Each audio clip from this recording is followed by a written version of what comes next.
watching the first episode of Wonder Man, and one of the things that I'm looking forward to the most with superhero movies are them becoming more normal, if that makes sense. Like every superhero movie doesn't need to be a action adventure. I think that that is the future because inherently superheroes are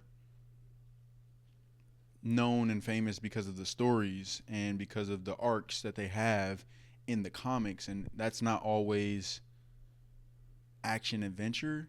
Sometimes, there's many genres of comics in general. So imagine what the new Lantern show is going to look like. They say that's this is a detective style show with the Green Lanterns, which 100% fits into what Green Lanterns are. Like they're space cops inherently.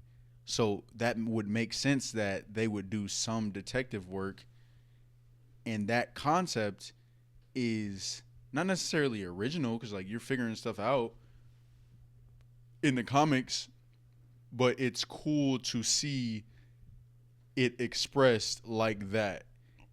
And I feel like there's so many different genres that can be expressed within superhero movies. One example that I have that kind of touches on it, of course, it's still action and stuff like that because of the nature of the character, but Thor and the Thor movie where it was just a funny movie.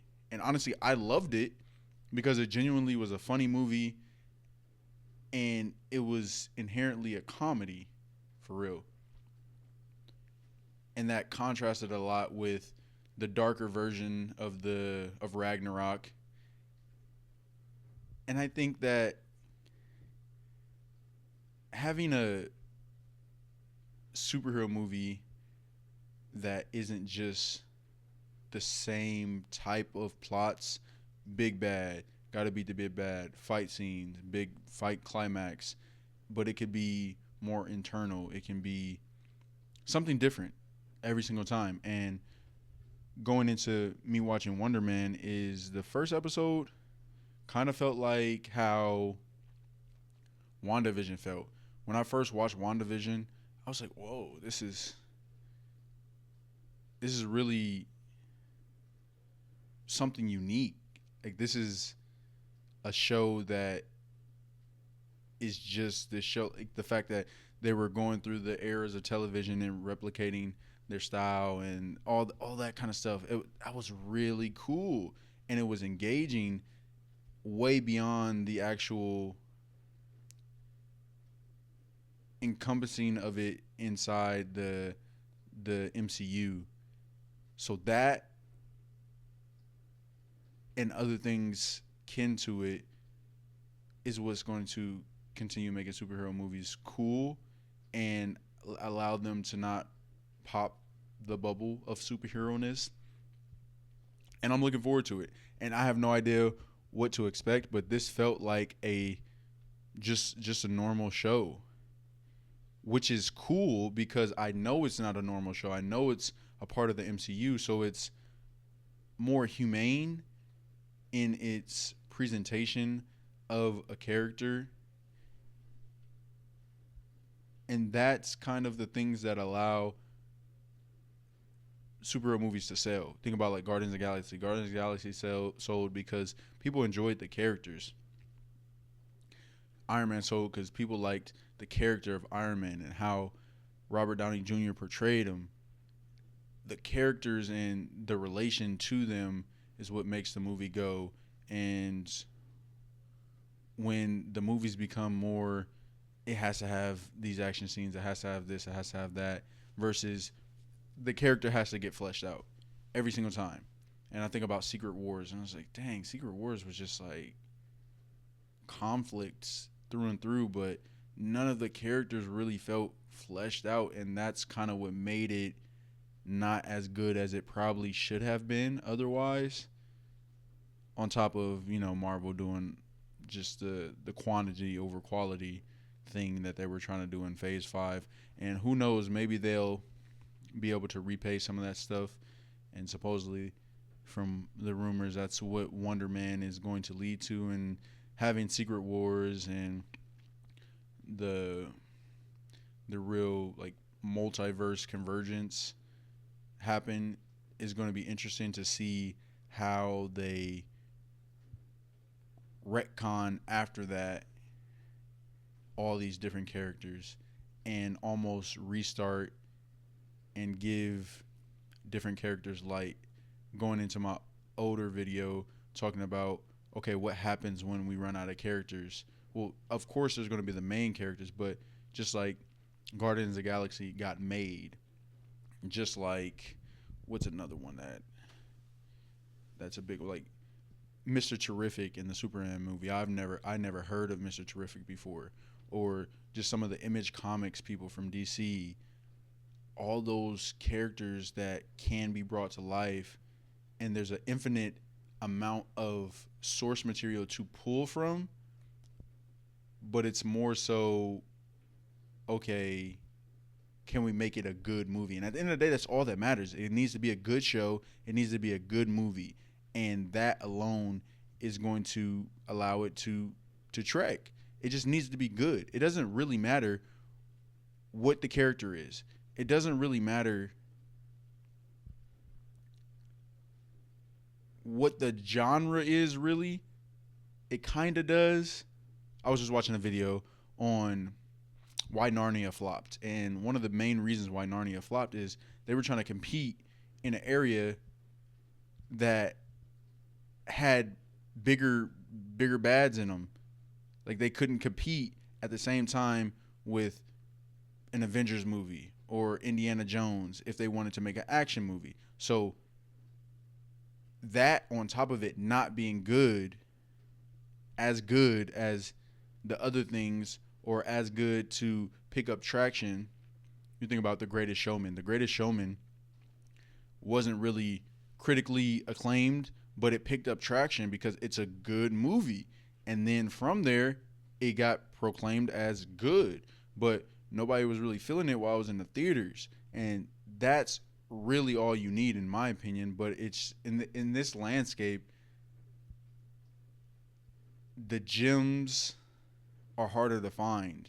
And not only are the gems harder to find, now there's just going to be more content out. And don't get me started on when people start really being able to go crazy on just purely YouTube, or heck, just posting an indie film on YouTube just for the fact of, like, I want to get this traction up, or I want to be able to get this popular enough to sell to a streaming service.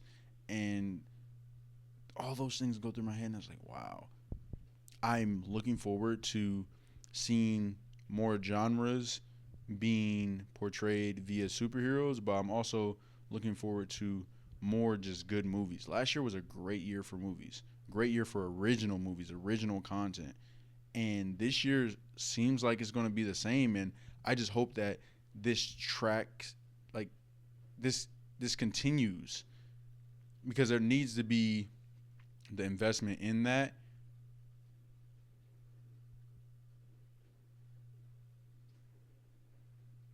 But I also think that it can't always just be like the big hitters. And that's why I try to keep up with what movies go into what movie theaters. And, like, say, for instance, Mercy's coming out soon and Crime 101's coming out soon. And I want to see both of those movies because they interest me, but I also just want to see them because, one, I don't know if they're going to go on a streaming service, and if they are on a streaming service, I'm not going to know when they actually get there. And that's one of the things I'm struggling with right now, is the concept of, I want to watch something. There's a whole bunch of stuff that I know I want to watch, but I don't know where to watch it. And there's not really a place for that. I have the Sofa app on my iPhone, and that's something that is a tool to help with that. But just on any given day, without touching the Sofa app and checking, okay, which services can I watch this on? Like, there has to be a Google or Apple that take their billions and trillions of dollars and just make something that's convenient, because you guys are the catalyst for why there's so much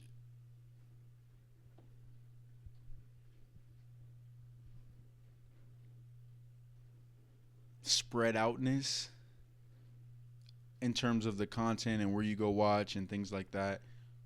So in that, can you just like figure it out? Like, it got to be how hard could it be? Because that also makes it easier for all. Actually, sorry, I'm doing it on a tangent right now, but there's not a single streaming service that is good at recommendations. Not a single one. Is that not crazy? And I have HBO on YouTube as well, just to test out to see if YouTube would consider taking what is already a good algorithm and just pumping it through HBO to recommend me content that's already on HBO. And that would be fantastic. That would be ideal. But why can't we do that? Why can we not do that? It seems like something that would be an instant hit. People don't know they need it. People would use it and want it, and it would be a valuable value proposition. Valuable value proposition. But AI, bro. I don't know. It has, like, even if we're like, AI is the biggest thing we're focusing on, AI can do that. Now, how reliably, I don't know. I think that's more.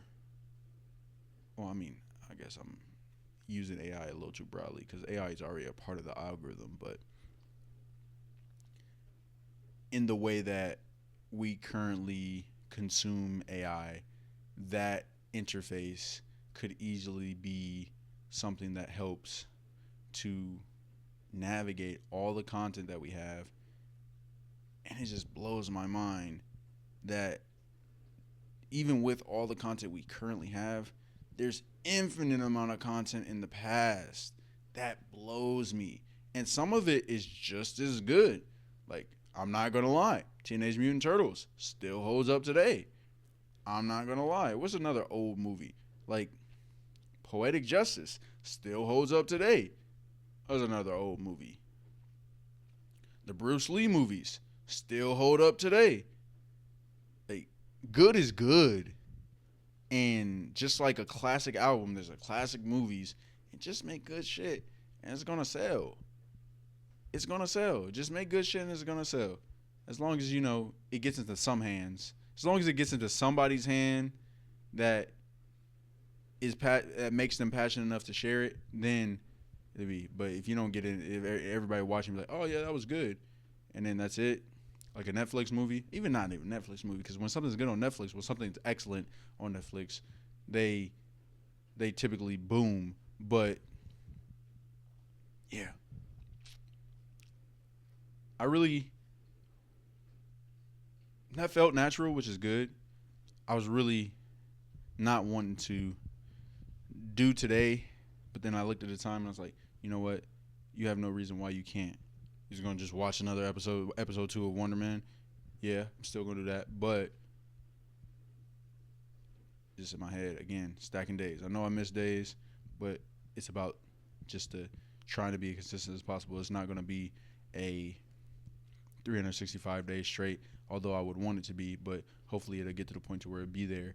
And what will really help with that is if I just get one day ahead, because then it will make everything easier in terms of the consistency, because then it's like, oh, I don't have to record it today. I don't have to post it today. I don't have to title it today. It could just be, I don't know, like schedule it for tomorrow, schedule it for the next day. Every time I feel like doing it, schedule it to go.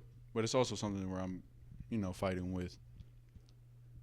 Is it you feel like doing it, or is it when it's really not when I feel like doing it. It's really when inspiration hits. And sometimes, just like this time, where I just start talking and then it hits and then I can go.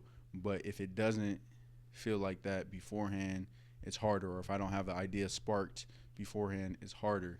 But I don't know. It's good. It's good and it's positive that I can get this feedback loop to close. That as soon as I start, I'm cool, but it's just the starting part, and that's low key sometimes the hardest part. But